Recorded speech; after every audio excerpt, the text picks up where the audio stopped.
Elena Vasquez arrived at Riverside General the same way she did every night, through the side entrance, thermos in hand, 12 minutes before her shift started. She never used the main entrance. The main entrance was for people who wanted to be seen.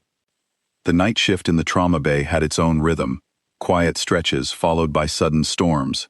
Most nurses took years to learn that rhythm. Elena had learned it in places that made a city ER look calm, but she never said that. She never said much at all, which was the first thing people noticed about her, and the thing they liked least. Dr. Marcus Hale noticed it more than anyone. He was 31, recently promoted to attending, and deeply in love with the sound of his own voice. He had opinions about everything: the right way to run a trauma bay, the right way to speak to patients, the right way to make coffee, which he believed Elena made wrong because she made it alone in a dented thermos she brought from home and never once offered to share. He called her the ghost in the break room. The other nurses laughed because he was their boss, and laughing was easier than explaining that Elena was the person they all quietly wanted nearby when something went badly wrong.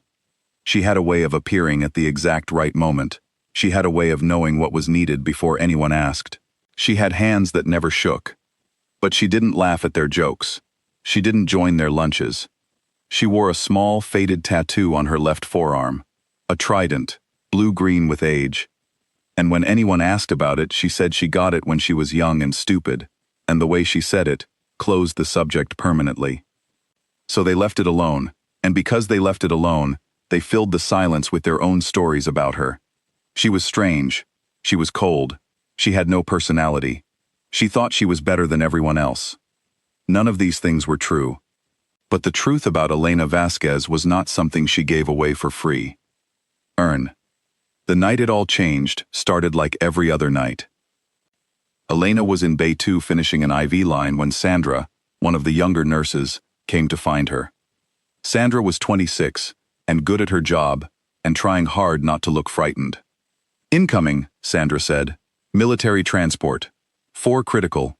ETA 7 minutes." Elena capped the line and stood up. "How critical?" she said. "2 are unstable. 1 is..." Sandra stopped. The medic on the radio said 1 is very bad. Elena walked to the supply cabinet and started pulling things without hesitation. O-negative blood units, chest seal kits, a surgical airway tray she placed precisely on the center table. She did it all in a specific order, quickly and without wasted movement, in a way that made Sandra feel calm without understanding why. Dr. Hale came through the doors at a half-run, already talking. "Okay, everybody listen. We have 4 combat casualties inbound, blast and penetration injuries. I want 2 nurses on each bay, and I want the portable ultrasound in Bay 1, and someone get me more blood from the..." "Bay 3 for the ultrasound," Elena said. She didn't raise her voice. "Bay 1 will need the full crash cart. 2 more units of O-neg from the blood bank. Darnell, you swap with Nicole. You're faster on central lines." She said it all in a single breath, the way someone states known facts. The room went quiet for just a moment. Dr. Hale turned and looked at her. His expression moved from annoyance toward something more complicated. "I'm running this trauma," he said. "I know," Elena said. "The ultrasound still goes in Bay 3. She didn't wait for his response. She walked to Bay 3 and positioned the machine herself. After a second, Darnell moved to switch places with Nicole. Sandra went to call the blood bank. The room reconfigured itself around what Elena had said, and Dr. Hale found himself in Bay 1, exactly where she needed him, without quite knowing how he'd gotten there. Now, they heard the helicopters before anyone announced them. 2 Black Hawks. The sound moved through the building differently than civilian aircraft, heavier, more purposeful, like the sky was delivering something serious. The rooftop landing team radioed down, 2 minutes. Elena tied her gown, pulled on a second pair of gloves, and stood at the door. The first gurney came through fast. Young man, not more than 25, unconscious, a pressure bandage on his right thigh that had been done well in the field, tight, clean, placed correctly over the femoral. Whoever had done it had known exactly what they were doing. The transport medic running alongside was still in full gear, covered in dust and worse things, his eyes sharp above his exhaustion. "Sergeant Torres," he said as they moved. "Blast injury. right lower extremity, femoral involvement. BP was 60 over palp in the air. We pushed 2 units on the way in, started dropping again at what altitude? Elena said, walking with them. The medic blinked. 11,000. How long ago? About 4 minutes before landing. Elena nodded and turned to Sandra. His body is still compensating for the altitude change. Get me a pressure reading now. Not in 30 seconds. Now. Sandra had the cuff on before Elena finished the sentence. 72 over 40. He's trending down, Marcus. She said his first name without thinking about it. Right femoral. We need to move. Dr. Hale was already there, and the strange thing, the thing he would think about later, was that he felt no irritation in that moment. He felt only the focused urgency that comes when someone competent is standing beside you, and you are both pointed at the same problem. They worked. The second gurney came in while they were still managing the first, third right after. The trauma bay turned into the kind of controlled chaos that looks like disorder from the outside, but is, in fact, a system operating at its outer limit. Everyone moving, everyone purposeful, the noise of machines and voices layering over each other. Elena moved between bays. She spoke to patients by their names. She had memorized all 4 from the radio reports. She adjusted drips, called for readings, made decisions that should have required a physician's order, and somehow always had a physician at her elbow when she made them, as if she had arranged it without anyone noticing. The 4th patient came through the doors in the worst condition. Staff Sergeant Raymond Cole, 31 years old, penetrating chest trauma, left side. He had arrested once in the air and been brought back. His color was bad. His breathing was worse. The transport medic who came in with him was different from the others. Older, steadier. He had sergeant major insignia on his collar, and the kind of eyes that have seen enough that they no longer register shock, only urgency. He looked at Elena and stopped moving for just 1 second. It was a strange thing to witness.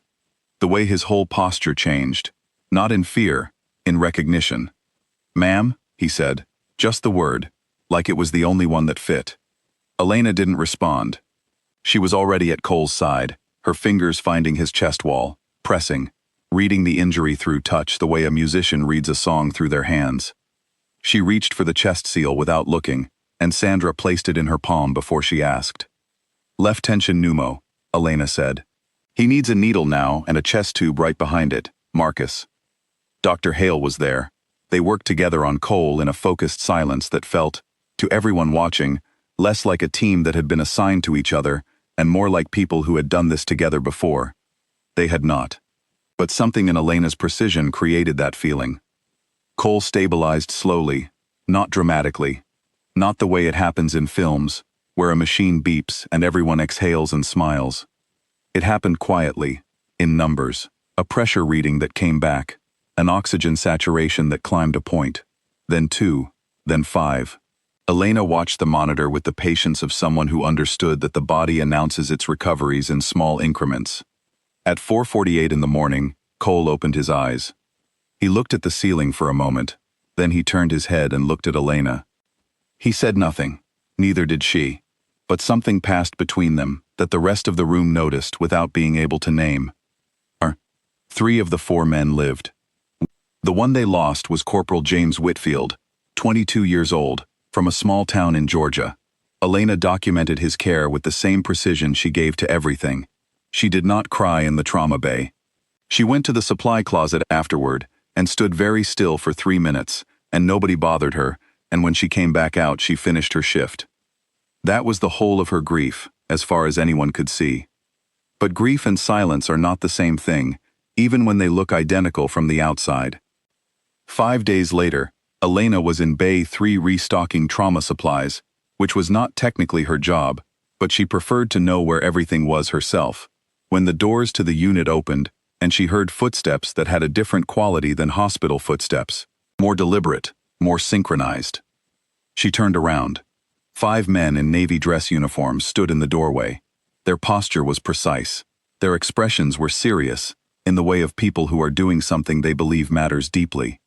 In the front was a man in his late 40s, with silver at his temples and ribbons across his chest that told a long, complicated story in a language most people in that building couldn't read. Dr. Hale was behind them in the hallway. He had been the one to let them in. He was watching with an expression that had no name yet. The senior officer stepped forward. He looked at Elena for a long moment. Then he brought his right hand to his brow and held it there. A full, formal salute, held perfectly, without hurry. The 4 men behind him did the same. 5 men in uniform saluting a nurse in a trauma bay, their faces carrying something between respect and debt. Elena set down the supply box in her hands. She returned the salute. Precise, practiced, natural. The way a person does something they have done 10,000 times. Her chin was level, her eyes were steady. She held it for the correct count, and then brought her hand down cleanly. The senior officer lowered his arm. "Chief Vasquez," he said. "Not nurse, not ma'am, Chief." "Commander," she said. They shook hands. A few quiet words passed between them, the kind that don't need to be heard across a room. Then she nodded once, the way she nodded at everything, and turned back to her work. Dr. Hale stood in the doorway for a long time after the men left. Sandra came to stand beside him. Neither of them said anything. The silence was the kind that arrives when a story you thought you understood turns out to have been a completely different story the entire time. Hearn. It came out the way truth usually does, not all at once, but in pieces, each piece making the earlier ones suddenly make sense. Elena Vasquez had enlisted at 18. She had completed Special Operations Combat Medic training at 22, finishing in the top 3 of her class. She had deployed 3 times, once to a region that still didn't appear in most public accounts of operations from that period. She had been attached to SEAL team operations in 2 different theaters. She had a commendation for actions under fire that was classified at a level none of her colleagues at Riverside General would ever have access to. She had left the military at 32. Nobody knew why, nobody asked, and she did not say. She got her civilian nursing license. She applied to night shifts because day shifts had too many people and too much noise, and not enough of the focused quiet she had spent her adult life learning to work inside. She bought a dented thermos, the same one she still brought to work, and she showed up 12 minutes early every single night, and she did the job. The faded trident on her left forearm was a naval special warfare insignia, not the mark of someone young and stupid.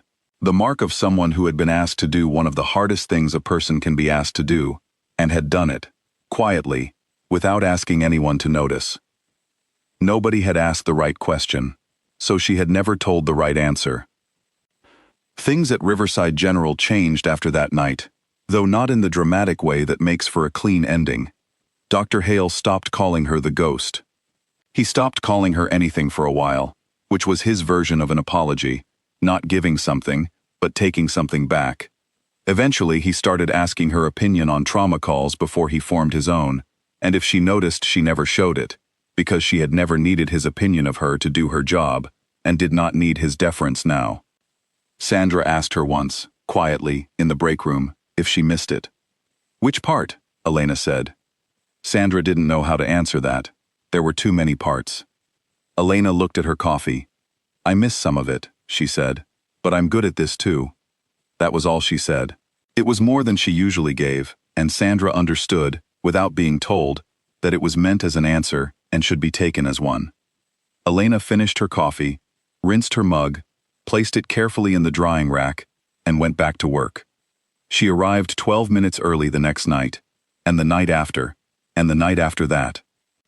The trauma bay ran a little better than it had before, not because anything official had changed, but because now the people in it knew who they were standing next to, and knowing a thing changes how you stand. Elena had always known who she was. She had simply been waiting, without impatience, for the job to say so.